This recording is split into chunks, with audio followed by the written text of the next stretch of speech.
Hi friends, இன்னைக்கு பார்த்தீங்கன்னா சண்டேன்றதால கொஞ்சம் க்ளீனிங் வேலைலாம் பண்ணிடலாம் பொங்கலுக்கு அப்படின்னு சொல்லிட்டு நேரத்துலேயே சமையல் முடிச்சாச்சுங்க. கிச்சன் தான் மெயினாக பண்ணணும் அப்படின்ட்டு மத்தியானத்துக்கும் காலையிலையும் சாதமே வச்சாச்சு. இன்றைக்கி சூடாக சாப்பிட்டுக்கலாம், டிஃபனெல்லாம் பண்ணிகிட்டு இருந்தால் நேரம் ஆகிடும்னு சொல்லிட்டு சாதமே செஞ்சாச்சு. 2 நேரத்துக்கும் சாதம் செஞ்சாச்சு. சரி நைட்டு டிஃபன் பண்ணிக்கலான்னு விட்டாச்சுங்க.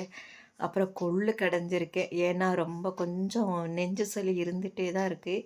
கொள்ளு ரசம் வச்சுக்கலாம் அப்படின்னு சொல்லிட்டு கொள்ளு கடைஞ்சாச்சு. குக்கர்லேயே போட்டு வறுத்து நல்லா காரசாரமாக கடைஞ்சாச்சு. கொஞ்சம் கோவக்காவை ஃப்ரை பண்ணி வச்சுருக்கேன். ஒரு 10 காய் தான் இருக்கும், அது அளவாக பண்ணியாச்சு. அப்புறம் மஞ்சள் பூசணிக்காய் ஒரு சின்ன பிட்டு இருந்தது, அதுவும் இன்றைக்கி பண்ணி முடிச்சிடலாம். எல்லாம் காலி பண்ணிவிட்டு புதுசாக வாங்கிக்கலான்ட்டு காயெல்லாம் இனி வாங்கணும். இருக்கிற காயெல்லாம் செஞ்சிடலான்னு செஞ்சாச்சு. அதுக்கப்புறம் ரசம் வச்சாச்சு. நல்லா ரசம் ஊற்றி குடிச்சிக்கலாம், கொஞ்சம் தொண்டைக்கு இதமாக அப்படின்ட்டு குடித்தாச்சு.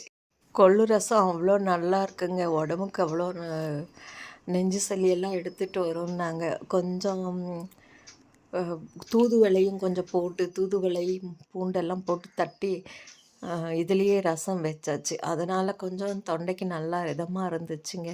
அவ்வளோதாங்க இன்றைக்கி எங்கள் வீட்டில்.